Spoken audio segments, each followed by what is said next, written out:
Halo guys, perkenalkan nama saya Delvina Ratu Florenza, absen 11 dari 12 MIPA 1. Di sini saya akan menjelaskan tentang bubarnya Uni Soviet. Jadi apa aja yang akan kita bahas? Yang pertama kita akan membahas tentang sejarah Uni Soviet. Yang kedua adalah latar belakang runtuhnya Uni Soviet. Yang ketiga ada faktor penyebab runtuhnya Uni Soviet. Yang keempat ada dampak keruntuhan. Yang kelima ada perpecahan. Enam ada daftar pemimpin. Yang ketujuh ada kebijakan Mikhail Gorbachev. Dan yang terakhir ada negara pecahan-pecahan Uni Soviet. Pertama kita akan membahas tentang sejarah Uni Soviet. Karena adanya revolusi Bolshevik yang menentang pemerintahan Tsar Nicholas II pada Oktober 1917. Revolusi Bolshevik ini dipimpin oleh Vladimir Lenin. Pada tanggal 13 Desember 1922, Lenin membentuk Uni Republik Sosialis Soviet yang beranggotakan 15 negara. Soviet menganut sistem politik satu partai, yakni Partai Komunis. Pada 1924, Joseph Stalin menggantikan Lenin. Uni Soviet menjadi salah satu pemenang Perang Dunia II yang terjadi pada tahun 1939 sampai 1945. Dan yang kedua, kita akan membahas tentang latar belakang runtuhnya Uni Soviet. Uni Soviet runtuh pada tahun 1900-an, namun ketika menjelang pertengahan tahun 1980-an, Uni Soviet mengalami krisis ekonomi dan politik.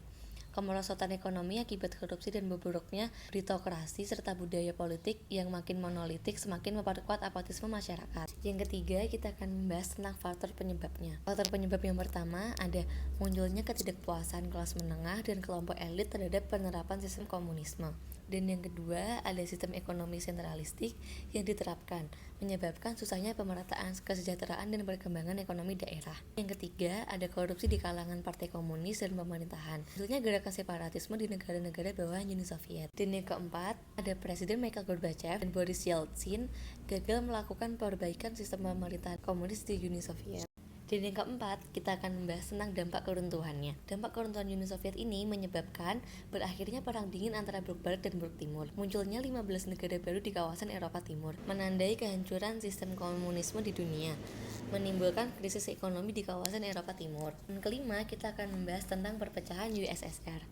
Pada tahun 1960 sampai 1970-an, Partai Komunis yang saat itu memegang kekuasaan tertinggi di USSR memunculkan kekayaan dan kekuatannya. Partai terus memajukan industrialisasi, meski di balik itu semua, ada rakyat yang kelaparan dan tidak dapat memenuhi kebutuhan dasarnya. Dan akhirnya terjadilah pemberontakan yang dilakukan oleh kaum muda dengan cara penolakan terhadap ideologi komunis. Dan yang keenam, kita akan membahas tentang daftar pemimpinnya. Dan ini adalah nama-nama dasar pemimpin Uni Soviet. Jadi yang pertama kita akan membahas tentang Vladimir Lenin. Vladimir Lenin telah memimpin Uni Soviet pada tahun 1922 sampai 1924. Revolusi Oktober 1917 disebut juga sebagai Revolusi Bolshevik. Ini dipimpin oleh Lenin. Keberhasilan Lenin bersama dalam Partai Bolshevik dalam memimpin revolusi, selain berhasil menggulingkan pemerintahan Kerensky, juga berhasil memimpin rakyat dalam perang tersebut. Partai Bolshevik merupakan partai sosial demokratik bagi para pekerja dan buruh serta ideologi Marxisme dan Leninisme. Dengan naiknya Lenin sebagai pemimpin, ideologi partai yang merupakan partai komunis pun makin menyebar. Lalu kita akan membahas tentang Joseph Stalin. Joseph Stalin memimpin pada tahun 1924 sampai 1953. Pada tahun 1922, terjadilah perjanjian antara Rusia, Ukraina, Belarusia, dan Transcaucasia. Sekarang bisa disebut sebagai Georgia, Armenia, dan Azerbaijan. Bentuknya USSR. Setelah Lenin, kepemimpinan pemerintahan Lenin kemudian digantikan oleh Joseph Stalin yang melakukan kebijakan politik tirai besi. Di masa pemerintahan Stalin, banyak sekali negara-negara di Eropa Timur yang bergabung dalam Uni Soviet. Dan yang ketujuh, kita akan membahas tentang kebijakan Mikhail Gorbachev. Yang pertama ada Glasnost, yang kedua ada Perestroika, yang ketiga ada demokratisasi, yang keempat ada Zakharov. Glasnost adalah keterbukaan untuk membuka diskusi tentang masalah ekonomi, sosial maupun politik. Lalu ada Perestroika. Perestroika adalah restrukturisasi dalam bidang ekonomi, sosial, budaya, dan politik. Tiga ada demokratisasi. Demokratisasi adalah demokratisasi dalam bidang pemerintahan. Dan yang terakhir ada Zakharov. Zakharov adalah peradilan yang tidak memihak. Pembaruan yang dilakukan Mikhail Gorbachev ini ternyata mengalami kegagalan.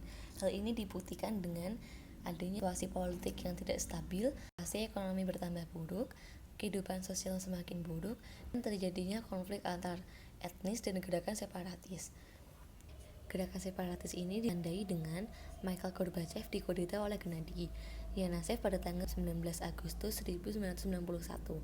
Atas bantuan Boris Yeltsin, kekuasaan Mikhail Gorbachev berhasil dipulihkan. Pada tanggal 8 Desember 1991, Uni Soviet akhirnya dibubarkan. Dan ini adalah peta negara-negara pecahan Uni Soviet. Negara pecahan Uni Soviet ini akhirnya menjadi 15 negara baru. Pada tanggal 23 Februari 1990, Estonia menghapus kewenangan Partai Komunis di Estonia. Pada tanggal 11 Maret 1990, Lithuania merdeka. Pada tanggal 12 sampai 13 Juni 1990, Rusia, Moldova, dan Uzbekistan merdeka. Negara-negara lain pun juga ikut merdeka. Kemudian dibentuk Commonwealth of Independent States. Dan pada tanggal 25 Desember 1991, Mikhail Gorbachev mengundurkan diri.